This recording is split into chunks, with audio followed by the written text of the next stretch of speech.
یکم محرم الحرام کی تاریخ حضرت سیدنا فاروق اعظم رضی اللہ عنہ کی شہادت کی تاریخ ہے، اور پھر 10 تاریخ حضرت سیدنا امام حسین رضی اللہ عنہ کی شہادت کی تاریخ ہے۔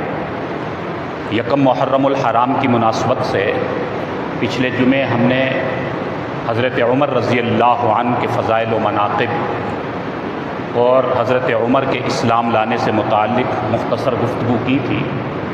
حضرت عمر رضی اللہ عنہ عظیم صحابی رسول ہیں، اور یہ وہ صحابی ہیں کہ جنہیں آپ صلی اللہ علیہ وسلم نے اللہ سے مانگا ہے، دعا کر کے اور اللہ تعالیٰ سے گر گڑا کر مانگا۔ حضرت عمر رضی اللہ عنہ ایک جلیل القدر، بہادر اور روب رکھنے والے انسان تھے۔ اسلام لانے سے پہلے بھی ان کا روب اور ان کا جلال اور دبدبہ مشہور تھا، اور اسلام لانے کے بعد بھی اللہ تعالیٰ نے ان کے ذریعے سے اسلام کو وقار، شان اور مرتبہ عطا فرمایا۔ ان کے اسلام لانے سے پہلے جو ابتدائی مسلمان تھے وہ چھپ کر نماز ادا کیا کرتے تھے، لیکن جب حضرت عمر اسلام لے آئے تو حضرت عمر رضی اللہ عنہ نے بیت اللہ کے سائے میں علی الاعلان جا کر سجدہ شکر بجا لایا اور نماز ادا کی۔ اس کے بعد اللہ تعالیٰ نے حضرت عمر کے ذریعے سے اسلام کو شان و شوکت عطا فرمائی۔ حضرت عمر فاروق رضی اللہ عنہ سے متعلق آپ صلی اللہ علیہ وسلم نے مختلف مواقعوں پر 40 احادیث ان کی شان میں ارشاد فرمائی۔ حضرت عمر کا مقام اور مرتبہ بیان فرمانے کے لیے مختلف خطبات میں مختلف جگہوں پر آپ صلی اللہ علیہ وسلم نے 40 مرتبہ حضرت عمر رضی اللہ عنہ کے بارے میں حدیث ارشاد فرمائی، ان کا مقام اور ان کا مرتبہ بیان فرمایا۔ ایک موقع پر آپ صلی اللہ علیہ وسلم نے فرمایا، لو کان بعدی نبی لکان عمر، میرے بعد اگر کسی نبی نے آنا ہوتا تو وہ عمر ہوتے۔ اتنے باصلاحیت انسان تھے، اللہ تعالیٰ نے ان میں اس قدر صلاحیتیں اور اللہ نے اتنی بہادری اور روب رکھا تھا کہ آپ صلی اللہ علیہ وسلم فرماتے ہیں کہ کسی نبی نے میرے بعد آنا نہیں ہے، کیونکہ آپ صلی اللہ علیہ وسلم خاتم النبیین ہیں۔ حضور کے بعد ختم نبوت کا سلسلہ بند ہو گیا، لیکن حضور علیہ السلام ارشاد فرما رہے ہیں اگر یہ سلسلہ بند نہ ہوتا، نبوت کا سلسلہ بند نہ ہوتا اور اللہ نے میرے بعد کسی اور کو نبی بنانا ہوتا تو وہ نبی عمر ہوتے۔ یہ حضرت عمر کی شان کے لیے، ان کا مقام اور مرتبہ سمجھنے کے لیے یہ ایک حدیث ہی کافی ہے کہ نبوت والے اوصاف اور وہ مقام و مرتبہ جن کی طرف نبی اکرم صلی اللہ علیہ وسلم اشارہ فرما رہے۔ اس کے علاوہ کتنے جگہوں پر آپ صلی اللہ علیہ وسلم نے ان کی شان بیان فرمائی۔ ایک موقع پر ارشاد فرمایا کہ جس راستے سے عمر گزرتا ہے اس راستے سے شیطان بھی راستہ چھوڑ جاتا ہے، شیطان بھی ڈر کر وہاں سے بھاگ جاتا ہے۔ یہ اللہ نے ایمانی غیرت، وہ روب اور دبدبہ عطا فرمایا کہ شیطان بھی ان سے ڈرتا تھا، جبکہ شیطان کا تو اولین مقصد ہی انسان کو بہکانا، انسان کو راہ راست سے بھٹکانا۔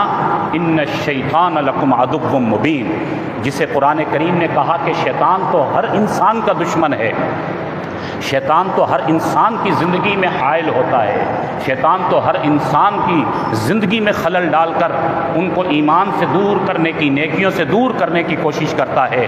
لیکن حضرت عمر رضی اللہ عنہ بھی انسان تھے، لیکن ایمانی غیرت کا یہ عالم تھا کہ شیطان بھی ان سے ڈرا کرتا تھا، شیطان بھی خوف کھایا کرتا تھا۔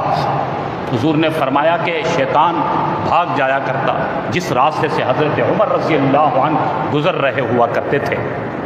ایک موقع پر آپ صلی اللہ علیہ وسلم نے فرمایا کہ حق کو اللہ تعالیٰ نے عمر ابن خطاب کی زبان پر جاری کر دیا ہے۔ حضرت عمر رضی اللہ عنہ ہر وقت ہر آن حق گوئی کیا کرتے تھے۔ جب بھی کوئی بھی موقع آیا جو حق بات ہوتی تھی علی الاعلان فرمایا کرتے تھے۔ کسی کا ڈر و خوف ان کے دل میں نہیں، صرف اللہ کا خوف ان کے دل میں ہوتا تھا، اور جب بھی موقع ہوا جو حق بات ہوتی تھی وہ سب کے سامنے بیان فرمایا کرتے تھے۔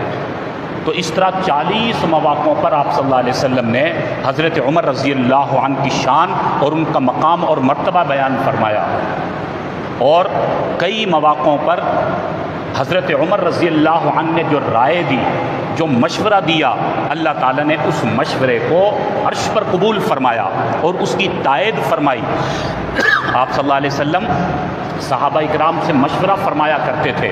حضرت عمر رضی اللہ عنہ نے جو مشورہ دیا وہ مشورہ اللہ تعالیٰ کو بھی پسند آیا۔ روایات میں آتا ہے کہ 27 ایسے مواقع ہیں کہ جو حضرت عمر نے رائے دی وہی رائے اللہ تعالیٰ نے قبول فرما لی، اسی رائے کو اللہ تعالیٰ نے پسند فرمایا۔ 3 مشہور واقعات ہیں جو قرآن کریم میں واضح آیات میں اللہ تعالیٰ نے بیان فرمائے اور آیات ان سے متعلق نازل فرمائی۔ ایک مشہور واقعہ بدر کے قیدیوں سے متعلق ہے۔ غزوہ بدر ہوا اور کفار کے بہت سے قیدی گرفتار ہو کر کے آئے، تو آپ صلی اللہ علیہ وسلم نے صحابہ اکرام سے مشورہ کیا کہ ان قیدیوں کے ساتھ کیا کیا جائے، تو صحابہ اکرام نے مختلف مشورے دیے۔ حضرت ابوبکر رضی اللہ عنہ نے مشورہ دیا کہ ان میں جو پڑھے لکھے ہیں ان سے ہمارے وہ جو نئے مسلمان ہیں ان سے تعلیم دلوائی جائے، کہ یہ قیدی ہمارے لوگوں کو اتنی تعلیم دے دیں، یہ پڑھا دیں اور اس کے عوض ان کو رہا کر دیا جائے، اور جو پڑھے لکھے نہیں ہیں ان کو معاوضہ لے کر رہا کر دیا جائے۔ اور صحابہ اکرام نے بھی رائے دی۔ جب حضرت عمر رضی اللہ عنہ کا نمبر آیا، آپ نے پوچھا کہ عمر تمہاری کیا رائے ہے بدر کے ان قیدیوں سے متعلق، ان کفار سے متعلق کیا کہتے ہو؟ تو حضرت عمر رضی اللہ عنہ نے رائے دی کہ یا رسول اللہ ان کو رہا نہ فرمائیں، یہ رہا ہو کر جائیں گے پھر فتنہ پھیلائیں گے اور جا کر اپنے لوگوں کو پھر کھڑا کریں گے، پھر ہمارے مقابلے میں آئیں گے، اسلام کے خلاف برسر پیکار ہوں گے۔ میرا مشورہ ہے کہ یا رسول اللہ ان سب کو قتل کیا جائے، یہ دشمنان اسلام ہیں، یہ بدر کے قیدیوں کو ختم کر دیا جائے۔ لیکن آپ صلی اللہ علیہ وسلم پر شان رحیمی غالب تھی۔ آپ صلی اللہ علیہ وسلم نے حضرت ابوبکر رضی اللہ عنہ کی رائے کو پسند فرمایا، حضرت عمر کی رائے کو اس وقت قبول نہیں فرمایا۔ چنانچہ حضرت حضور اکرم صلی اللہ علیہ وسلم نے ان قیدیوں کو رہا کرنے کا حکم دے دیا، قیدیوں کو رہا کیا گیا۔ اللہ رب العالمین نے آیت بنا کر نازل فرمائی۔ قرآن کریم میں اللہ تعالیٰ نے اعلان فرمایا ما کان لنبی ان یکون لہ اسری حتی یثخن فی الارض، مناسب نہیں تھا اے نبی کہ آپ ان کو رہا کرتے حتی یثخن فی الارض، یہاں تک کہ آپ زمین کو ان سے پاک کر دیتے، یعنی ان کو رہا کرنا مناسب نہیں تھا، ان کو ختم کر دینا مناسب تھا۔ یہ حضرت عمر کی رائے تھی جس رائے کو اللہ نے پسند فرمایا اور اللہ نے آیت بنا کر نازل فرما دی۔ حضرت عمر رضی اللہ عنہ کی رائے بڑی مستند ہوا کرتی تھی۔ اسی طرح ایک اور موقع پر جب عبداللہ ابن ابی کا انتقال ہوا، عبداللہ ابن ابی وہ مشہور منافق ہے کہ جو بظاہر تو مسلمان تھا، کلمہ گو تھا، لیکن پس پردہ وہ اسلام کے خلاف سازشیں کیا کرتا، یہ بات سب کو معلوم تھی۔ جب اس کا انتقال ہوا، ظاہراً تو وہ مسلمان تھا، تو ان کے جو ایک بیٹے تھے وہ بیٹے واقعی مومن تھے اور پکے مسلمان تھے۔ وہ بیٹے حضور علیہ السلام کی خدمت میں آئے کہ یا رسول اللہ میرے والد کا انتقال ہو گیا، آپ جنازہ پڑھا دیجئے۔ اب وہ بیٹا چل کر آیا تو آپ صلی اللہ علیہ وسلم کو معلوم تھا کہ اس کا والد منافق رہا اور اس نے بڑا نقصان دیا ہے، لیکن حضور صلی اللہ علیہ وسلم نے شفقت فرمائی اور اس کے بیٹے کی طرف دیکھتے ہوئے آپ نے فرمایا ٹھیک ہے بھائی ہم چلتے ہیں، تمہارے والد کا ہم جنازہ پڑھائیں گے۔ حضرت عمر رضی اللہ عنہ کو جب یہ پتہ چلا تو حضرت عمر آئے اور آ کر آپ صلی اللہ علیہ وسلم سے یہ درخواست کی کہ یا رسول اللہ یہ منافق شخص ہے، آپ اس کا جنازہ نہ پڑھائیں، آپ اس کا جنازہ نہ پڑھائیں، یہ اسلام کا دشمن ہے۔ لیکن آپ نے فرمایا کہ عمر ذرا انتظار کیجئے، میں جنازہ پڑھا دوں، ہو سکتا ہے کتنے ہی لوگوں کو اللہ تعالیٰ اسلام کی طرف رغبت دے دے، اس کا بیٹا مسلمان ہے، اس کی طرف دیکھتے ہوئے ہمیں جنازہ پڑھانے دو، ہم جنازہ پڑھا لیتے ہیں۔ ابھی آپ صلی اللہ علیہ وسلم جنازے کے لیے تشریف لے جانا چاہ رہے ہیں اور حضرت عمر بار بار یہ رائے دے رہے ہیں کہ یا رسول اللہ اس کا جنازہ نہ پڑھائیے، وہ منافق ہے۔ لیکن آپ صلی اللہ علیہ وسلم جنازہ پڑھانے کی نیت سے تشریف لے جا رہے ہیں۔ اسی اسنا میں حضرت جبریل امین تشریف لائے اور قرآن کریم کی آیت لے کر آئے، اللہ کا حکم لے کر آئے، وَلَا تُصَلِّ عَلَىٰ أَحَدٍ مِّنْهُمْ مَاتَ أَبَدًا وَلَا تَقُمْ عَلَىٰ قَبْرِهِ۔ اے نبی آپ ان کا جنازہ نہ پڑھائیں، وَلَا تُصَلِّ عَلَىٰ أَحَدٍ مِّنْهُمْ مَاتَ أَبَدًا وَلَا تَقُمْ عَلَىٰ قَبْرِهِ، ان میں سے کسی ایک کے بھی جنازہ پڑھانے کی آپ کو اجازت نہیں، ولا تقم علی قبری، یہاں تک کہ ان کی قبر پر بھی کھڑے ہونے کی آپ کو اجازت نہیں۔ یہ حضرت عمر کی رائے تھی۔ حضرت عمر عرض کر رہے تھے کہ یا رسول اللہ اس منافق کا جنازہ نہ پڑھائیں۔ اللہ تعالیٰ نے یہی حکم اور اسی رائے کو قرآن کی آیت بنا کر نازل فرمایا اور آپ صلی اللہ علیہ وسلم کو روک دیا گیا۔ اس طرح کئی مواقعوں پر حضرت عمر کی رائے کو تائید ملی، اللہ کی طرف سے حکم آ گیا۔ ایک اور موقع پر حضرت عمر رضی اللہ عنہ نے پردے سے متعلق رائے دی۔ ابتدائی اسلام میں چونکہ پردہ لازم نہیں تھا تو حضرت عمر رضی اللہ عنہ غیور انسان تھے، ایمانی غیرت ان پر غالب تھی۔ ان کے سامنے کچھ واقعات آئے کہ کفار کے کچھ لڑکے ہیں جو مسلمان خواتین کو پریشان کرتے ہیں اور ان کے چال چلن صحیح نہیں ہے، خواتین نکلتی ہیں تو ان کے اطوار ٹھیک نہیں ہوتے، وہ کفار ان کے لڑکے بدماشیاں کرتے ہیں۔ تو حضرت عمر رضی اللہ عنہ نے آپ صلی اللہ علیہ وسلم کو رائے دی کہ یا رسول اللہ مسلمان خواتین پر پردہ لازم فرما دیجیے، کیونکہ آپ صلی اللہ علیہ وسلم بغیر وحی کے کچھ نہیں حکم نازل فرمایا کرتے تھے۔ حضرت عمر نے رائے دی کہ یا رسول اللہ یہ پردہ اب اس دور میں لازم ہو چکا، آپ پردے کا حکم فرما دیجیے۔ حضرت عمر نے یہ رائے دی۔ اللہ رب العالمین نے قرآن کریم کی آیات کو نازل فرمایا، یا ایھا النبی قل لازواجک وبناتک ونساء المؤمنین یدنین علیہن من جلابیبہن۔ اے نبی اپنی ازواج کو بھی کہہ دیجئے، اپنی بیٹیوں کو بھی کہہ دیجئے، ونساء المؤمنین، اور مومنین خواتین، ان کی خواتین کو بھی کہہ دیجئے کہ آئندہ وہ اوڑھنی لے کر پردے کے اندر اپنے گھر سے نکلا کریں۔ یہ رائے حضرت عمر کی تھی جو اللہ تعالیٰ نے قرآن کریم کی آیت بنا کر بلکہ مستقل حکم بنا کر نازل فرما دی۔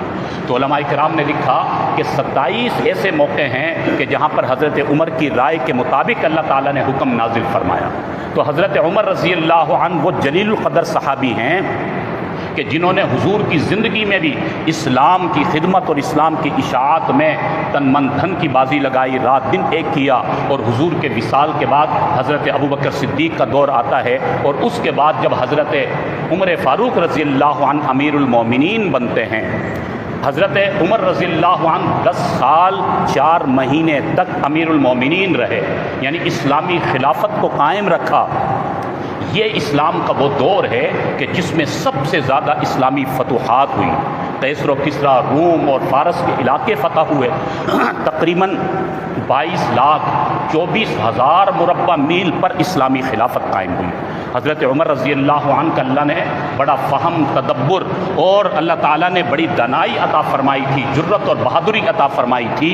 ان کے دور حکومت میں اسلام آدھی دنیا سے زیادہ علاقے پر پھیلا۔ 10 سال انہوں نے اسلامی خلافت قائم کی اور عدل و انصاف کو قائم کر کے دکھایا، اور سینکڑوں وہ محکمے قائم کیے کہ جس سے اسلامی مملکت مضبوط ہوئی۔ یہ حضرت عمر رضی اللہ عنہ ہیں۔ یکم محرم الحرام کو جن کی شہادت ہوئی، حضرت عمر رضی اللہ عنہ اللہ تعالیٰ سے شہادت کی دعا فرمایا کرتے تھے، اللہم ارزقنی شہادتاً فی سبیلک وموتاً فی بلد رسولک۔ اے اللہ مجھے شہادت کی موت عطا فرما اور اپنے رسول کے شہر میں عطا فرما۔ صحابہ اکرام حیران ہوا کرتے تھے، حضرت امیر المومنین شہادت بھی اللہ تعالیٰ سے مانگ رہے ہیں اور اپنے رسول نبی کے شہر یعنی مدینہ میں شہادت مانگ رہے ہیں۔ بظاہر یہ بڑی عجیب بات لگتی تھی کہ شہادت تو میدان جنگ میں ہے، اور حضرت امیر المومنین اور حضرت عمر جن سے شیطان بھی ڈر کر بھاگ جاتا ہے، کس کو جرت ہوگی کہ وہ حضرت عمر کو شہید کر دے؟ حضرت عمر تو مدینۃ المنورہ میں ہوتے ہیں اور اپنے نبی کے شہر میں شہادت کی دعا مانگ رہے ہیں، لیکن اللہ رب العالمین نے حضرت عمر کی اس دعا کو قبول فرمایا۔ مدینہ میں اور عین نماز میں مصلی رسول پر حضرت عمر رضی اللہ عنہ مسلمانوں کو نماز پڑھا رہے ہیں، اور اسی اثنا میں کفار کی طرف سے بھیجا ہوا ایک سازشی اور ایک قاتل آگے بڑھا، اور اس نے حضرت عمر رضی اللہ عنہ پر خنجر سے پہ در پہ وار کیے، مدینۃ المنورہ میں اور مصلی رسول پر اور حضور کی مسجد کے اندر امامت کرتے ہوئے حضرت عمر رضی اللہ عنہ پر یہ وار ہوئے، اور حضرت عمر نے یکم محرم الحرام کو شہادت کا جام پیا۔ اللہ نے حضرت عمر کی دعا کو قبول فرمایا اور شہادت کا یہ اعلیٰ مرتبہ عطا فرمایا۔ تو حضرت عمر فاروق رضی اللہ عنہ کی پوری زندگی، اسلام لانے سے لے کر شہادت تک، یہ پوری زندگی کا ہم مطالعہ کریں، ہمارے لیے ان کی زندگی کا ایک ایک لمحہ مشعل راہ ہے۔ ان کی قربانیاں اور ان کی محنتیں اور ان کی جفا کشی اور اسلام کی سربلندی کے لیے انہوں نے جو کیا وہ ہم سب کے لیے مشعل راہ ہے۔